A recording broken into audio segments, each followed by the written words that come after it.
안녕하세요. 가정을 세우는 사람들의 금병달 목사입니다. 오늘부터 축복의 셈이란 주제로 여러분과 함께 하나님의 약속의 셈, 또 축복의 셈에 대해서 나누고자 하는데, 첫 번째 축복의 셈은 인생이 출발하는 그 첫 태아기에 해당되겠습니다. 두 번째 축복의 셈은 영유아기, 세 번째 축복의 셈은 유소년기, 네 번째 축복의 셈은 청년기, 다섯 번째 축복의 셈은 장년기, 여섯 번째 축복의 셈은 중년기, 마지막으로 일곱 번째 축복의 셈은 노년기에 해당되겠습니다. 하나님께서는 모든 만물을 선하고 아름답게 지으시고, 특별히 우리 인생을 지으시되 때를 따라 아름답게 만드셨다고 하셨는데, 우리 인생에 대한 하나님의 놀라운 이 축복의 기회들을 앞으로 함께 살펴보고자 합니다.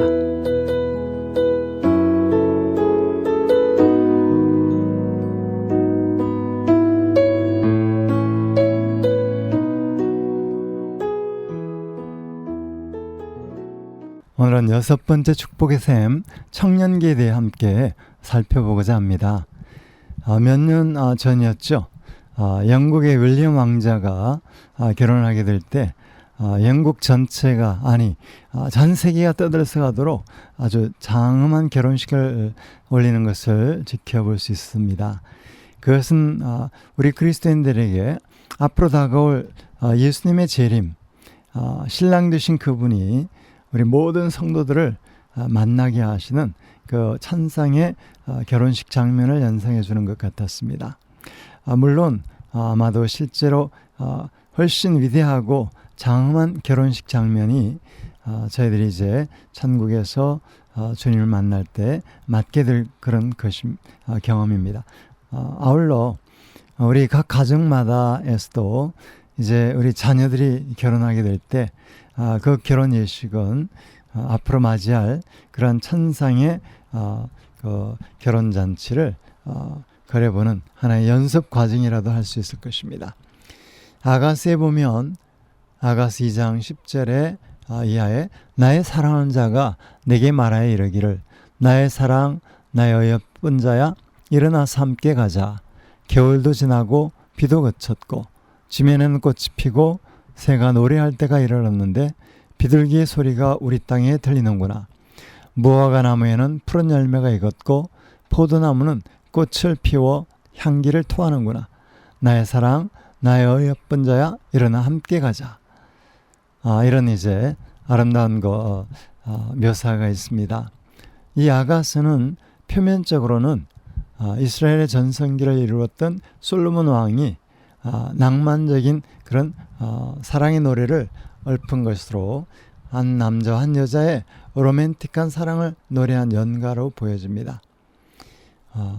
이 내용을 깊이 묵상하여 보면 아가스는 솔로몬 그리고 술람 여인의 두 사람의 아름다운 사랑의 이야기를 묘사하고 있습니다. 물론 이것은 상징적으로 예수 그리스도와 그를 따르는 신부인 우리 모든 성도와의 관계를 그리고 있다고도 볼 수 있죠. 남들은 어떻게 볼지 모르지만 하나님의 눈에 보시기에, 또 예수님이 우리를 보실 때에는 우리가 너무나 사랑스럽고 또 예쁘게 보인다는 것입니다. 사랑하는 사람에게는 눈에 콩깍지가 끼인다고 하죠. 사랑의 선입견이 그렇게 만든다고 볼 수 있지만, 하나님의 눈에는 특별히 죄 많은 우리 인생들이 그렇게 소중하고 귀한 존재로 보인다는 그런 말씀입니다. 특별히 우리 인생 가운데 이 청년의 시기는 이성을 만나는, 특별히 배우자를 만나 친밀감을 형성하는 시기입니다. 이 청년의 시기에 가장 중요한 과제가 있다면 바로 이성과 가까워지고 이성 가운데 한 사람을 정해서 짝을 삼고 마침내 깊은 데이트 관계 속에서 결혼의 짝을 만나는 것입니다. 그러나 이러한 이제 친밀한 관계는 결코 하루아침에 이루어질 수 없다는 것이죠. 우리가 어려서부터 이제 부모님과의 관계 속에서 또는 이제 수많은 이성 친구들이나 아니면 이제 선생님들로부터 참 남자 선생님은 어떤 특징이 있고 또 여자 선생님은 어떤 특징이 있으며 또 내가 좋아하는 스타일은 어떤 스타일이라는 그런 이제 나름대로 이제 자라는 과정 속에서 자신의 이상형을 만들어가고 마침내 이제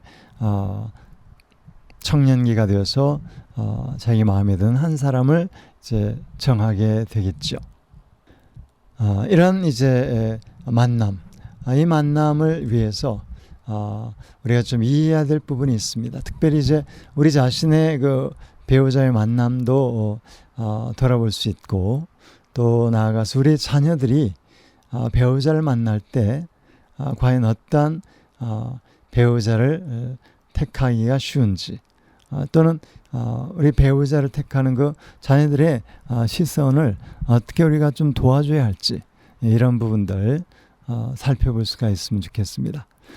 먼저 우리가 그 결혼 전문가들의 조언을 빌자면 특별히 이제 피해야 할 배우자가 있는데 몇 가지 피해야 할 특성들을 지적하고 있습니다.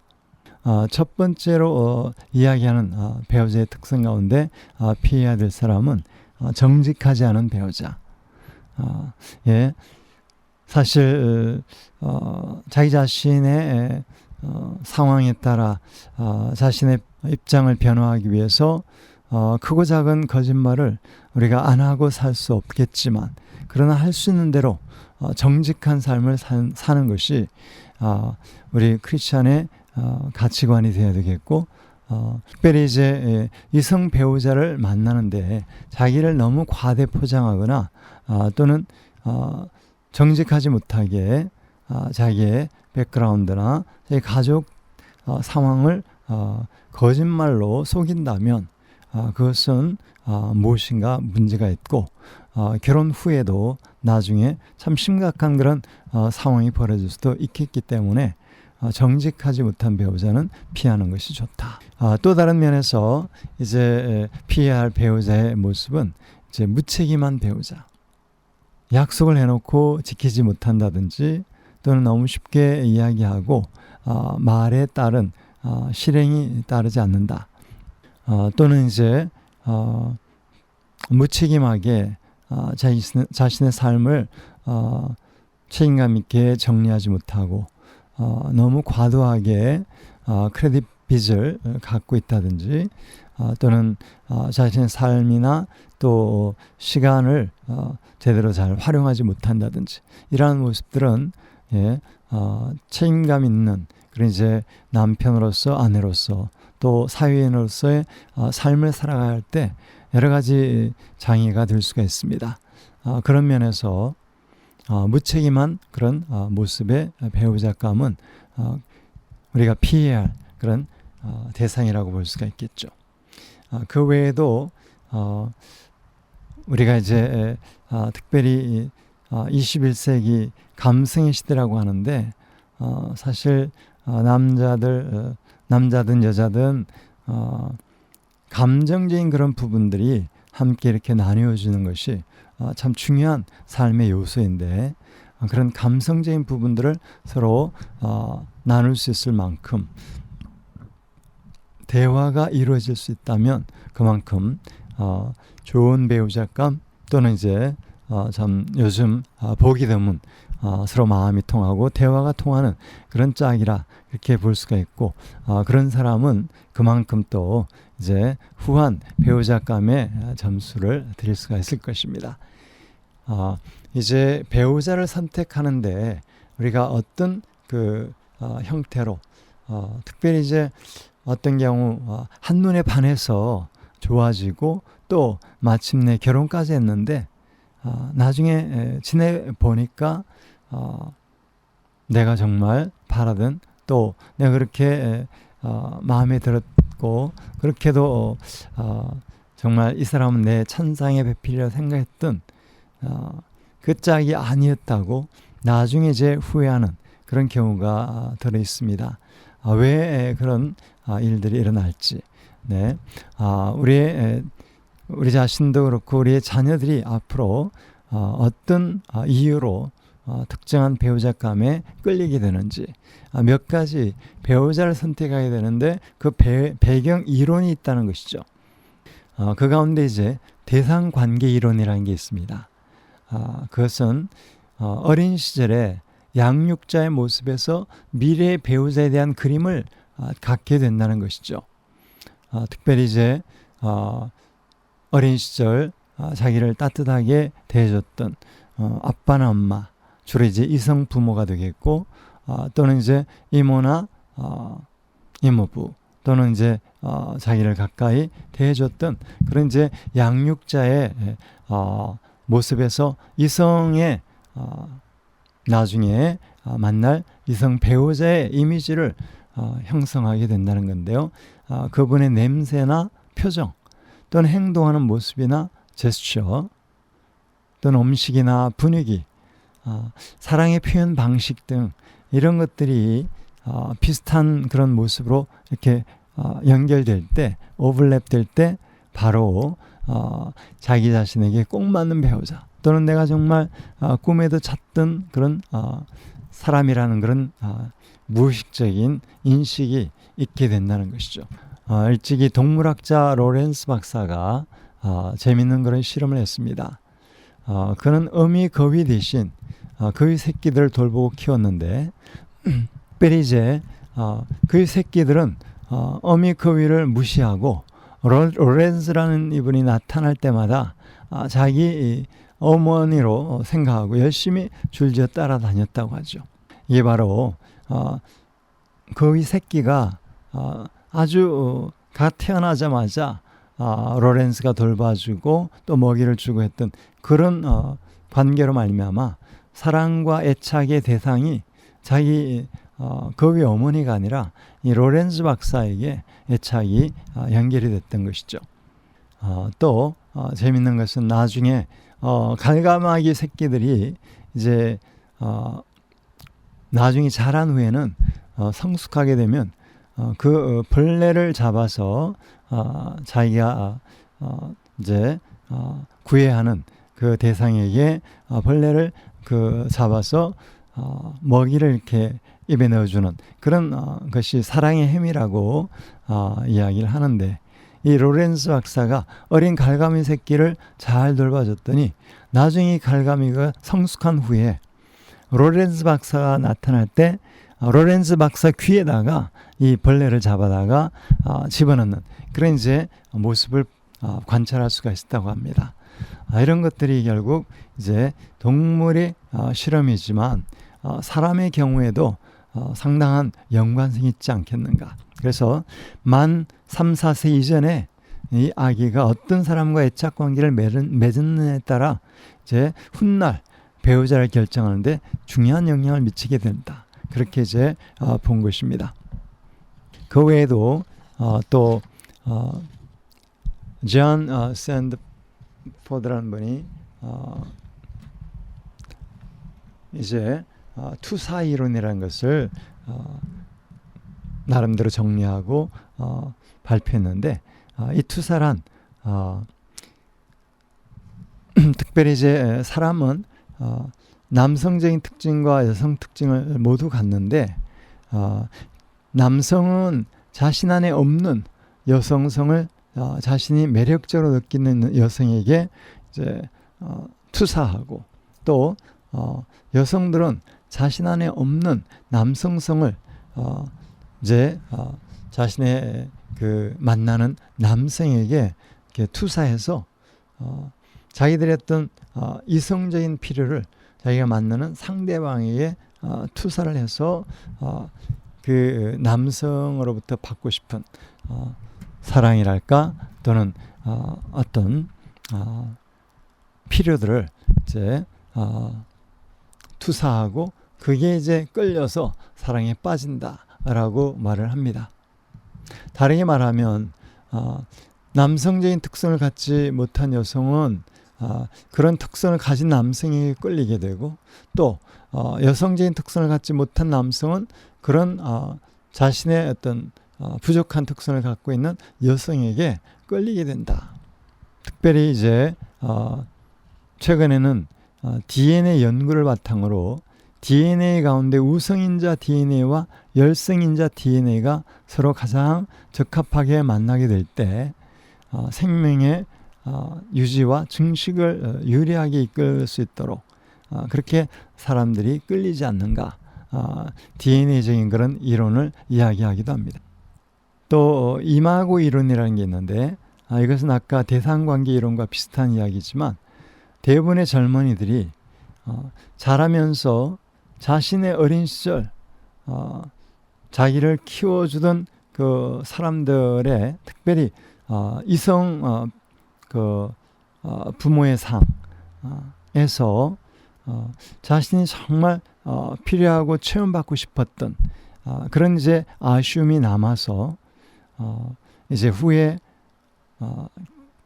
자신을 키워줬던 양육자와 비슷한 그런 사람을 찾게 되고, 또 그로부터 체험받지 못했던 그 필요들을 체험받고자 하는 그런 기대로 그 배우자를 갈망하게 된다. 이게 바로 이마고 이론이라는 것인데요.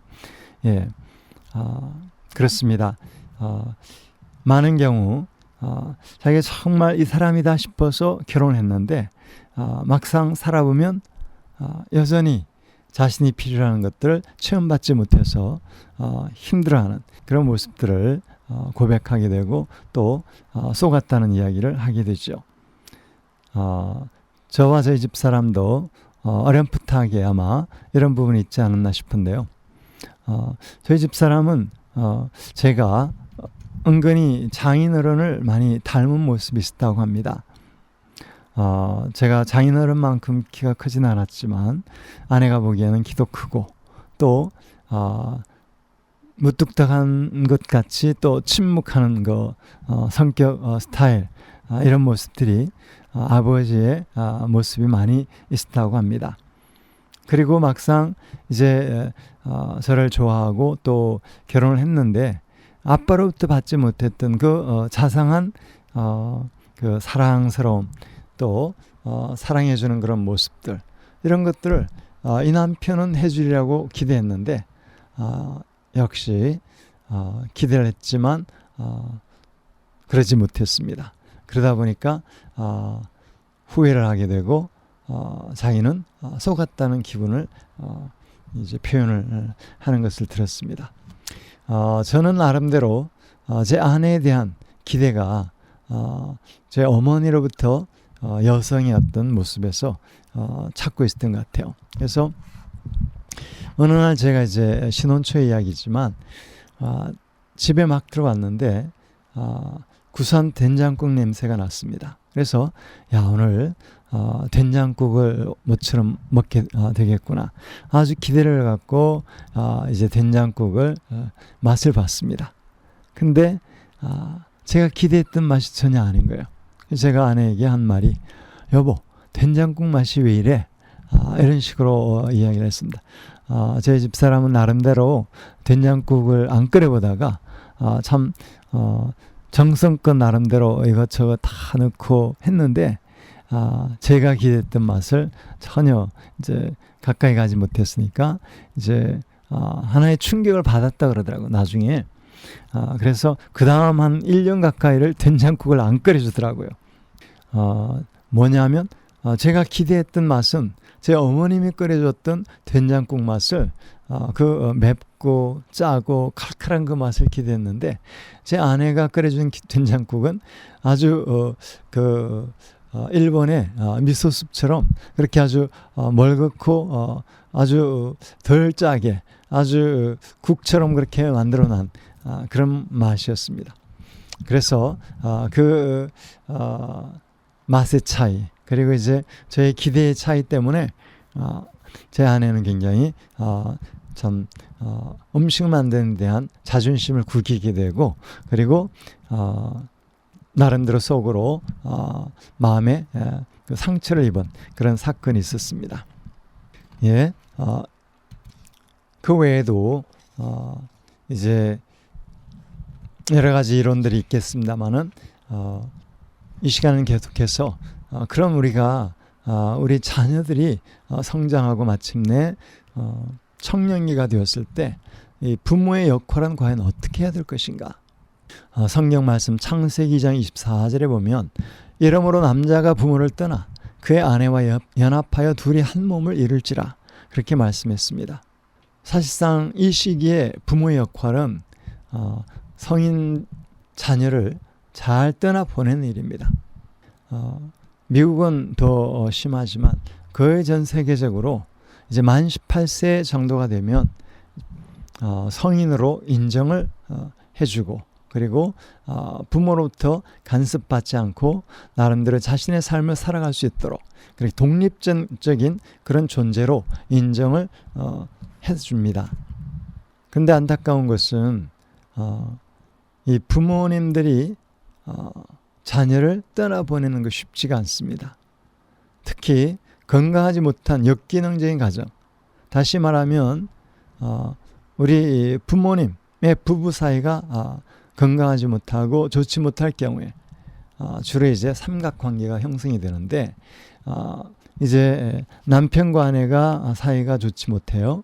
그럴 경우에 대부분 엄마들은 남편이 자기를 따뜻하게 돌봐주지 않고 또 남편이 바쁘고 시간이 없고 바깥으로 돌 때 자연스럽게 자녀에게 집중하게 되죠. 그럼 이제 특별히 아들이 있다. 그럼 이제 엄마와 아들이 아주 친밀한 관계가 형성이 됩니다. 때로는 이제 아빠가 채워주지 못한 정서적인 어떤 필요까지 아들이 이제 아빠 대신 엄마를 위로를 해주게 되는 거죠.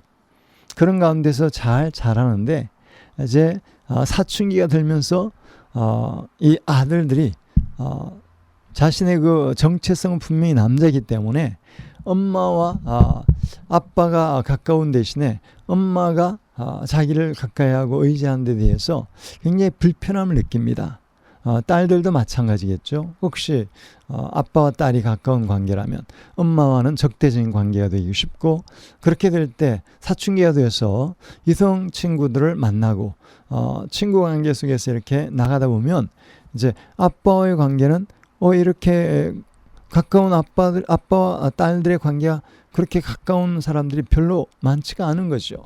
건강한 관계에서는 사실은 엄마와 아빠가 더 가깝고 아들, 딸과의 관계는 두 번째 순서가 돼야 되는데 이제 역기능적인 그런 가정에서 엄마, 아빠의 관계가 벌어지다 보면 아빠와 딸이, 엄마와 아들이 더 가까운 것을 느끼게 되고 또는 이제 엄마와 딸, 아빠와 아들 이렇게 이제 한 편이 되어서 이제 가까워야 할 배우자와 가깝기보다 아들, 딸과 이제 삼각관계를 이루어서 서로 이제 좀 은근히 엄마와 또는 아빠와 아들 또는 엄마와 아들, 아빠와 딸 이런 이제 관계들이 엮여지게 되고 그럴 경우에 더욱 이제 자라는 이 자녀 입장에서는 엄마 아빠를 떠나는 것이 쉽지 않게 됩니다.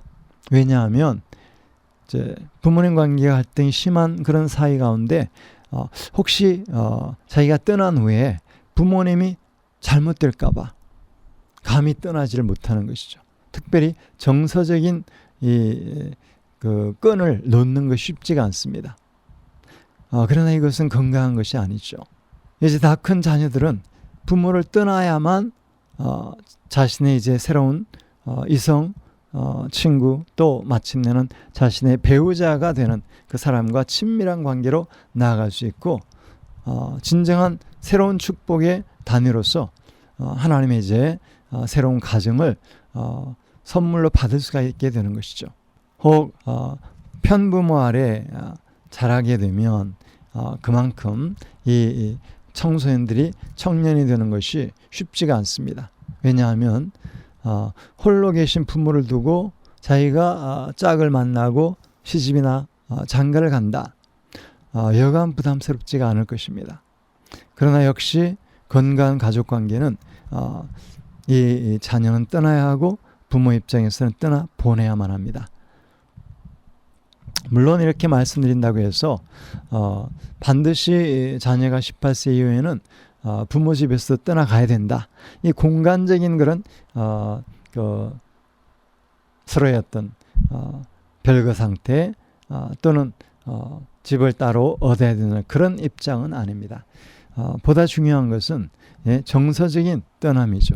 한 집안에 살고 있더라도 엄마는 엄마 아빠 삶을 누리고 엄마 아빠로서의 정서적으로 건강함을 유지하면서 그리고 아들 딸들은 아들 딸대로 자신의 삶을 이제 만들어가고 또 자신이 좋아하는 이성 친구를 이제 가까이 하면서 점점 마음으로서 엄마나 아빠로부터 독립적이 돼가는 그런 관계가 된다면 공간적인 떠남은 큰 의미가 없다고 봅니다. 그러나 많은 경우 이제 이 정신적인 그 탯줄을 온전히 자르지 못할 때 마치 이제 어린 아기가 엄마 배에서 태어났을 때 탯줄을 자르지 않고 살아가려고 한다면 엄마도 아기도 다 위험할 수가 있습니다. 마찬가지로 성인이 된 자녀가 정서적으로 엄마 아빠로부터 독립하지 못하면 이것은 마치 정신적인 탯줄을 끊지 않고 살아가려고 하는 것과 같다고 말씀드릴 수가 있죠. 이런 면에서 정말 우리 자녀들 장성한 자녀들은 이제 대학을 가거나 또는 직장을 따라 집을 떠나거나 아니면 이제 결혼을 해서 마침내 부모를 떠날 때 잘 떠나보낼 수 있도록 덜 섭섭할 수 있도록 이렇게 떠나보내는 연습을 해야 될 것입니다. 그리고 이제는 이제 자녀가 떠나간 후에 부부만 남을 때 이 부부가 함께 얼마만큼 건강하게 그리고 행복하게 살아갈 수 있을지 그러한 이제 연습과 준비하는 것이 더 중요한 과제가 될 것입니다. 그렇습니다. 우리 부모 입장에서는 이제 시집장가간 아들 딸들을 떠나보내면서 이제 우리 나름대로 우리의 삶을 정리하고 또 새롭게 우리 남은 삶들을 또 더 잘 살아갈 수 있도록 그렇게 준비하고 또 노력하는 것이 필요할 것입니다. 저희는 이제 아들 셋 가운데 둘을 장가 보내고 하나가 남아서 함께 생활하고 있습니다만 저희가 이제 장가가는 아들에게 쓴 편지가 있습니다.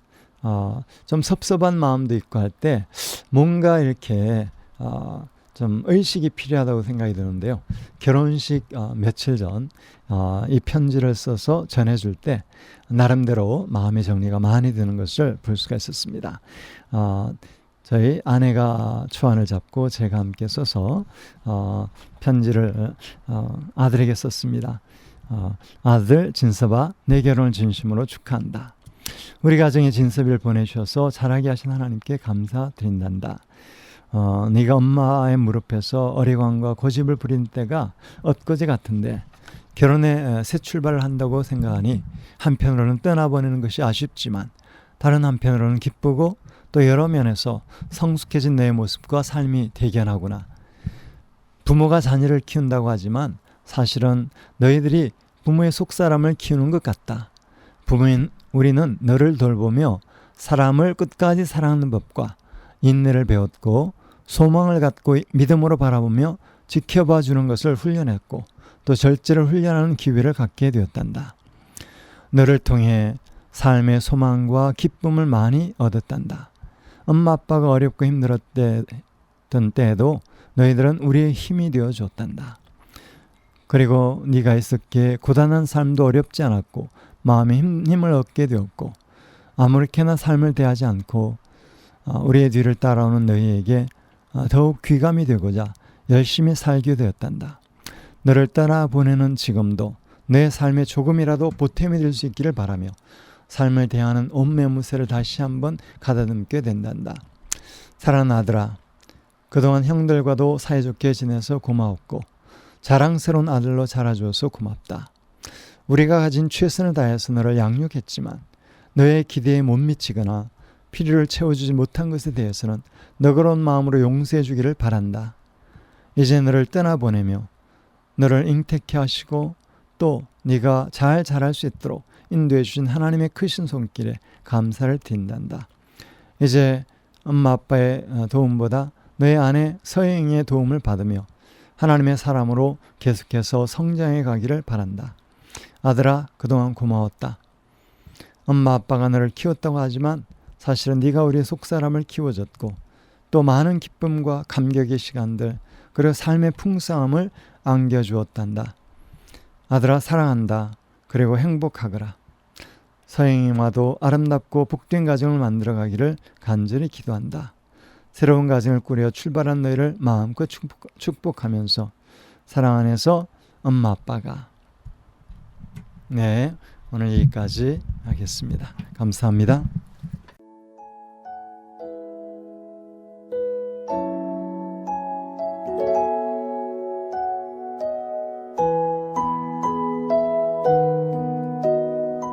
오늘 방송을 함께 청취해 주신 여러분들 감사합니다. 다음 한 주간 건강하시고 또 축복된 한 주간 되시기를 바랍니다. 다시 뵙도록 하겠습니다. 안녕히 계십시오.